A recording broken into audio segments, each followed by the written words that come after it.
Hi, welcome to hustle with Prakash. और आज की वीडियो में हम जानेंगे what are the jobs we can get according to our profile. हमारी प्रोफाइल के अकॉर्डिंग हम कौन कौन सी जॉब के लिए एलिजिबल हैं, अप्लाई कर सकते हैं और कौन सी जॉब हमें मिल सकती है, हम पहले ये जानेंगे। सबसे पहले हमें अपनी जॉब प्रोफाइल पता होनी चाहिए कि हमारी जॉब प्रोफाइल है क्या, हमारी एकेडमिक क्वालिफिकेशंस क्या है, हमारी एक्सपीरियंस क्या है और लैंग्वेज एंड स्किल्स। इन सारी बेसिस के बेस पे हम चेक करेंगे कि हम कौन कौन सी जॉब पा सकते हैं, अप्लाई कर सकते हैं। ओके, फर्स्ट थिंग आपको चेक करना चाहिए कि आप एक अंडर ग्रेजुएट कैंडिडेट है, ग्रेजुएट कैंडिडेट है या पोस्ट ग्रेजुएट है।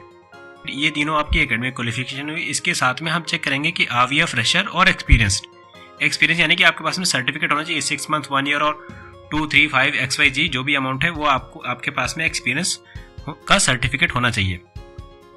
Next thing is language and skills. आपको पता होना चाहिए कि आपको लैंग्वेजेस कौन कौन सी आपको आती हैं जो कि जॉब में आपको हेल्प कर सकती हैं। And then the same goes with the skills कि आपको स्किल्स कौन कौन सी आती है। स्किल्स में बोल सकते हैं कि how to operate a system, हमें सिस्टम पे काम करना आता है, we have a good typing skills and we know let's say a little bit of accounting या फिर मैथ्स आती है। ओके, मैथ्स में भी it's very important to understand कि क्या कौन सी मैथ आनी चाहिए। Like we only required simplification जिसमें आपको addition, subtraction, multiplication, divide and इसके बाद में परसेंटेज एंड ये सब चीज़ें निकालना था। इतना ही आपको मैथ्स रिक्वायर्ड होती है मोस्ट ऑफ द जॉब्स पाने के लिए। Now start.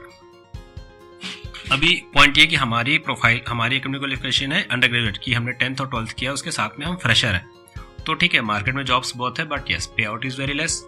ठीक है, आपको शुरू में थोड़ा सा आपको एक्सपीरियंस लेना होगा और अगर आप साथ में कर सकते हैं तो एक ग्रेजुएशन की डिग्री भी आप ले सकते हैं। ठीक है, it's all up to your choice. ठीक है, आपकी चॉइस के ऊपर डिपेंड करता है। Now second is graduate and fresher. ठीक है, तो ग्रेजुएट होना, अंडर ग्रेजुएट के साथ में फ्रेशर में इतना ज़्यादा डिफरेंस नहीं आता है कि आपको जॉब मिलने के बाद में बहुत ज़्यादा पे आउट मिलेगा। बट यस, आप अगर ग्रेजुएट हैं तो ये आपको बहुत सारी जॉब्स के लिए एलिजिबल करता है। अगर आप अंडर ग्रेजुएट हैं और आप बहुत सारी जॉब्स के लिए अप्लाई करते हैं, आप लेट्स से एयरपोर्ट में, BPO इंडस्ट्री में और किसी छोटे ऑफिस में अगर अप्लाई करते हैं, वहाँ पे रिटर्न होता है इफ देयर इज रिटर्न कि graduation is must, graduation is required, तो आप उन जॉब्स के लिए अप्लाई नहीं कर सकते being a under graduate candidate.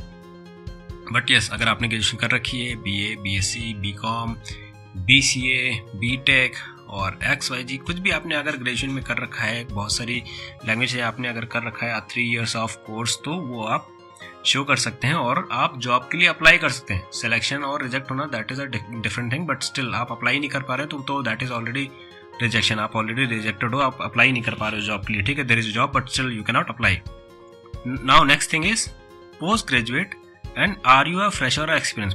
अगर आप फ्रेशर हैं तो थोड़ा सा डिफिकल्ट होता है। उसको डिफिकल्ट क्यों होता है? ठीक है, now see there is a graduate guy, there is a post graduate, दोनों ने सेम जॉब के लिए अप्लाई किया, दोनों ही फ्रेशर हैं। बट स्टिल नाउ अभी HR टीम के साथ में जो भी कैंडिडेट जाएगा तो ठीक है, नाउ दे नो कि पोस्ट ग्रेजुएट गाय को they have to pay a little extra comparing to graduate guy. But still काम आप दोनों ही सेम करने वाले हो, तो ऐसी कंडीशन पे वो ग्रेजुएट फ्रेशर कैंडिडेट को ज़्यादा प्रेफर करते हैं। You R post graduate guy, you have experience, you have 1 year, 2 year, 5 year of experience आपके स्ट्रीम के साथ में, तो it is going to help you very much to get, I mean to qualify और get a better package। ठीक है, ये आपको बहुत ज़्यादा हेल्प करने वाला है क्योंकि आप एक पोस्ट ग्रेजुएट है, आप AM के लिए भी जा सकते हैं, assistant manager, DM, deputy manager और मैनेजर पोस्ट, तो इन सारी पोस्ट के लिए आप एलिजिबल होते हैं और आप अप्लाई कर सकते हैं। हाँ, ये आपको बहुत ज़्यादा हेल्प करेगा, आप पोस्ट ग्रेजुएट और एक्सपीरियंस हो कंपेयरिंग टू अ ग्रेजुएट गाय। ठीक है,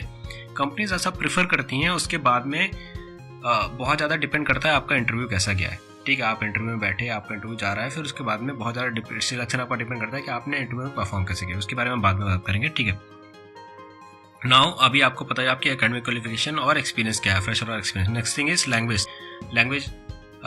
first thing is I respect all of the language, but still आपको जॉब के लिए सर्च करनी है तो majority of the places in India और इन अब्रॉड और इन ग्लोबल इंग्लिश बोली जाती है, तो you must know better English. I am not saying कि आपको बहुत ज़्यादा फ्लुएंट और फ्लुएंसी होनी चाहिए until unless you are going for a voice profile, but still अगर आप किसी कंपनी में जा रहे हैं तो आपको एक बेटर इंग्लिश की अंडरस्टैंडिंग, वर्बल, स्पोकन, रिटन होना चाहिए। You must be able to speak whatever you have written in your CV, whatever you have academic qualification और your experience, तो आप उसको अगर रिप्रेजेंट ही नहीं कर पा रहे हैं तो it is not going to help you in interview। Next thing is skills. Same को विद द स्किल्स, आपके पास में स्किल्स सेट होना चाहिए। Skills you can say a good communication is your skill, और a good typing speed in English, वो भी आपकी एक स्किल आती है कि। और स्किल्स में और भी सारी चीज़ें, जैसे आपको अकाउंटिंग, आपने डिग्री ले रखी है उसके साथ में आपको अकाउंटिंग आती भी है, it is going to help you. तो ये सारी चीज़ें काउंट होती हैं स्किल्स के अंदर। तो आपको क्लियर होना चाहिए आप कौन कौन सी जॉब के लिए कहाँ पे अप्लाई कर सकते हैं। द पॉइंट इज कि हमें अपनी लाइन पे, हमने अपनी जो स्किल सेट है उन पे जॉब अप्लाई करना है, और हम जॉब अप्लाई करेंगे सो दैट कि we can get a better package. Alright, एक बारी फिर से समराइज कर देता हूँ वीडियो को, कि आपको चेक करना है आपकी एकेडमिक क्वालिफिकेशन क्या है। आप एक अंडर ग्रेजुएट कैंडिडेट हैं, या ग्रेजुएशन आपने कर रखी है, या आपने पोस्ट ग्रेजुएशन कर रखी है, इररेस्पेक्टिव ऑफ आपने किस लाइन पे की है। सेकेंड थिंग इज आप एक फ्रेशर कैंडिडेट हैं और आप एक एक्सपीरियंस्ड हैं। Next thing is language and skills. It is very important to have English knowledge. English का verbal, written and spoken is must, and then the skills. The more skill you have the better it is to get a job. आपको multiple jobs मिल सकते हैं, आप depends आपके पास में क्या क्या स्किल्स हैं। अभी आपको पता है कि आपकी प्रोफाइल क्या है, आप एक अंडर ग्रेजुएट कैंडिडेट हो, या आपकी क्वालिफिकेशन क्या है, फ्रेशर हो, आप एक्सपीरियंस हो, आपको लैंग्वेज कौन सी आती है, आपके पास में स्किल्स क्या है। इन सारी चीज़ों को एक साइड पे नोट डाउन करके हम इसके बेसिस पे इंटरनेट पे जॉब सर्च करते हैं, ऑनलाइन जॉब रिसर्च करते हैं, अपने कनेक्शंस बनाएंगे और जॉब सर्च करेंगे। आज की वीडियो में इतना ही, मिलते हैं आपको नेक्स्ट वीडियो में। Thank you so much.